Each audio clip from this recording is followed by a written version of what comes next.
नास्ति मातृ समाछाया, नास्ति मातृ समागति, नास्ति मातृ समत्राणा, नास्ति मातृ समाप्रिया,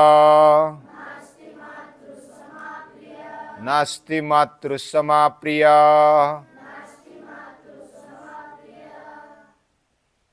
आज मातृ दिन है, बैल पोड़ा है। महाराष्ट्र में बैल पोड़ा मनाया जाता है, बाकी राज्यों में भी प्राणियों की पूजा की जाती है और अलग अलग त्योहार में गाय का पूजन और बैल का भी पूजन किया जाता है। और महादेव के मंदिर में तो बैल या तो जो नंदी है वो भी हमेशा रहता है, उसकी भी पूजा की जाती है।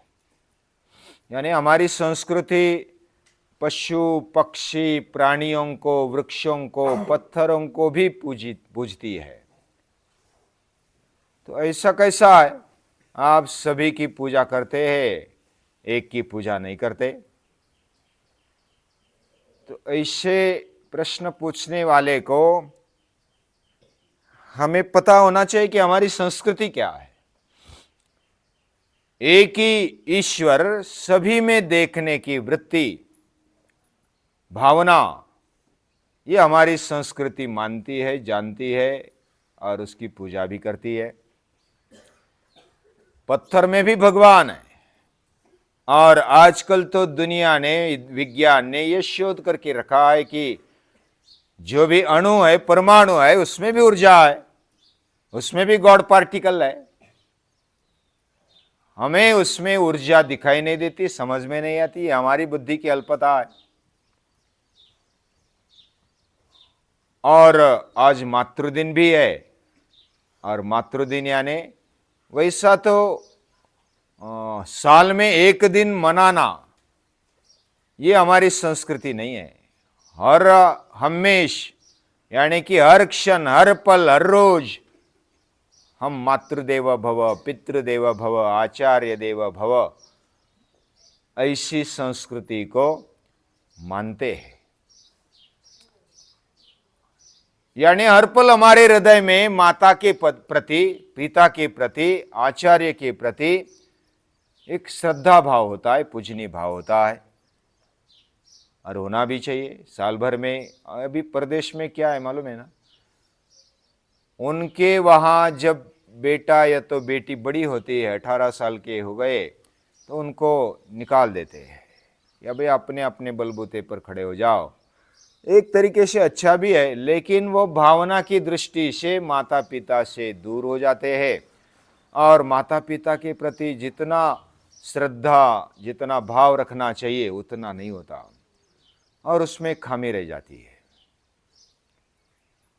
यानी केवल फिर अभी माता अलग हो गई और पिता भी अलग हो गए, तो उनके लिए फिर दिन मनाने का एक अलग तरीका शुरू हो गया। लेकिन भारतीय संस्कृति ऐसी नहीं है। माता ये हमारे लिए सदैव पूजनीय है, हर पल, हर क्षण, हर दिन वो पूजा के योग्य है और स्मरण करने के योग्य है। हर दिन हम माता पिता को याद करते हैं, उनको नमस्कार करते हैं।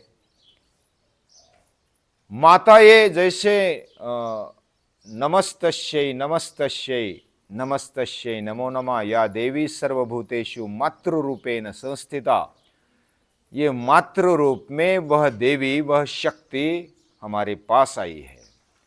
ये जगदम्बा का रूप है और बहुत सारे महापुरुषों ने वो रूप की पूजा की है। शिवाजी महाराज ने तो माँ भवानी, माँ जगदम्बा, इसकी हमेशा पूजा की। वही मुझे शक्ति देती है, वही मुझे तलवार देती है, वही मुझे ऊर्जा देती है और उसी की इच्छा है कि ये स्वराज्य खड़ा होना चाहिए। यानी ये श्री की इच्छा है, ये स्वराज्य खड़ा हो जाए और उसके लिए मैं लड़ रहा हूं। ये बात बहुत बड़ी है। और माता का प्यार कितना होता है उसको गिन नहीं पाते। 2.5 अक्षर प्रेम का पढ़े सो पंडित होए। पोथी पड़ी पड़ी जग मुआ, भया न पंडित कोय, 2.5 अक्षर प्रेम का पढ़े सो पंडित होए। ये प्रेम का अक्षर जिसने पढ़ लिया वो पंडित है, सच्चा पंडित है, ऐसे कबीर जी कहते हैं। माता के बारे में क्या कहा जाए। माता जो सांदीपनी ऋषि के आश्रम में जब भगवान कृष्ण सीखने के लिए गए थे, उसके बाद जब लौटने का समय आया तो वो क्या मांगते हैं अपने गुरु के पास, गुरु माता के पास? मातृहस्ते न भोजनम, मुझे माता का प्यार नहीं मिला, मुझे मरते दम तक माता के हाथ से खाना चाहिए। और जब खाना माता के हाथ से मिलता है तो उससे बढ़िया तृप्ति और कहीं नहीं होती। भीमा की कहानी हमने सुनी कि भीमा ने लड्डू खाए, 5 लड्डू खाए, सब छोटे छोटे, तो डकार आ गया, तृप्त हो गया। माता के हाथ से तृप्ति आ जाती है। ये बात जो माता के बारे में योग्य भाव रखता है, अच्छा प्रेम रखता है, उसको पता चलेगी। जो सदैव तैयार रहता है ना, उसका इतना महत्व हमें नहीं लगता। ग्रांटेड, टेकन ग्रांटेड ऐसा हम लेते हैं, यानी कि माता को तो करना ही होता है, उसको सुबह उठना है, हमारा कपड़ा धोना है, या तो साफ सफाई करनी है। हम शिशु करते हैं तो उसको भी साफ सफाई करनी है, बुखार आया तो उसको जगना है। क्या क्या नहीं करती माता, वो सब कुछ कर लेती है। हम गटार में भी पड़ गए तो हमें उठा लेगी और धो करके, ना करके, फिर स्वच्छ कपड़ा पहन करके दुनिया के सामने लाएगी। उसको कार्य करने की, कुछ भी करने की कुछ शर्म नहीं आती, वह बिंदास करती है और उसका हमें महत्व भी नहीं लगता, क्योंकि वो करती है, इतना सहज करती है कि हमें पता भी नहीं चलता कि इतना इसका महत्व है। जब उससे अलग होते हैं तो पता चलता है कि कपड़े धोते वक्त कितनी कमर दुखती है। 2-4 कपड़े धोने लगे तो कमर हमारी ढीली हो जाती। तो माता कितनी काम करती, वो तो दिन भर झुकी रहती, दिन भर पोछा लगाती, झाड़ू लगाती, घर स्वच्छ करती है, सभी का ख्याल करती है। तो ये सब करते हुए भी थकती नहीं है, क्योंकि वो अपना मानती है। ये कहानी तो हमने शॉर्टकट में सुनी थी। एक युवान लड़का हो गया और वह अभी युवान हो गया तो बस मुझे शक्ति मिल गई, मुझे बुद्धि मिल गई, मुझे सब कुछ मिल गया, तो वो अपनी मनमानी करने लगा। वह अकेला होने के कारण, माता भी विधवा होने के कारण उस पर ज्यादा ध्यान नहीं दे पाती, लेकिन उसका बहुत ख्याल करती। वह वेश्या के प्रेम में पड़ गया और वो हर रोज वेश्या के वहां जाता। वेश्या उससे प्रेम नहीं करती, वो उसको धुतकारती, तू मुझे नहीं चाहिए। लेकिन वो वेश्या के प्रेम में पड़ गया। जो भी पैसा आता, माता कष्ट करती, वो पैसा लेकर के दे देता वो वेश्या को। तो माता बताती, लेकिन वो सुनता नहीं था। वो लाडला भी था, माता को ऐसा लगा कि आज सुधरेगा, कल सुधरेगा, परसों सुधरेगा, ऐसा बोल करके वो टाल रही थी। लेकिन एक दिन क्या हुआ, वेश्या ने बताया। वेश्या को नकार देना था, लेकिन कैसा नकार देना, ऐसा तो नहीं दे सकते, तो माता का कलेजा लेकर आओ तब मैं तुझे शादी करूंगी, ऐसा बोल दिया। तो उसको भी ऐसा लगा कि इससे शादी कर ही रहूंगा। उसको सच्चा प्रेम क्या होता है पता नहीं था, वह तो वेश्या ही थी। उसने कह दिया और वो तुरंत दौड़ा दौड़ा जाता है और छुरा लेकर जाता है, माता को मार देता है, छाती चीरता है और वो कलेजा लेता है हाथ में और दौड़ पड़ता है। दौड़ पड़ते पड़ते वो कलेजा धधकता रहता है, वो अभी मरा नहीं है। और उसको चलते चलते, दौड़ते दौड़ते ठेस लग गया और गिर गया। वो कलेजा उधर, ये इधर पड़ा, उसको ठेस लगी, खून निकला। ये सब कलेजा देखता है कि ये गिर गया, उसका खून निकल गया। कलेजा बोलता है, बेटा तुझे लगा तो नहीं ना, उठ जा, तू अच्छा है तो मैं भी अच्छी हूं। अभी मर गई वो, कलेजा बोल रहा है। उसका दिल परिवर्तन हो गया, ये मैं क्या कर गया। माता इतना करने पर भी, मारने पर भी उसका कलेजा बोल रहा है कि बेटा तुझे लगा तो नहीं। ये सुनकर वो तो बस नींद में से जैसे उठ गया और बहुत रोने लगा। वेश्या को धुतकार दिया कि तेरे कारण मेरी माता मर गई। और फिर समझ में आया कि मैंने भूल की थी, मैं भी उसके पीछे लट्टू हो गया और अंधे प्यार में अंधा हो गया।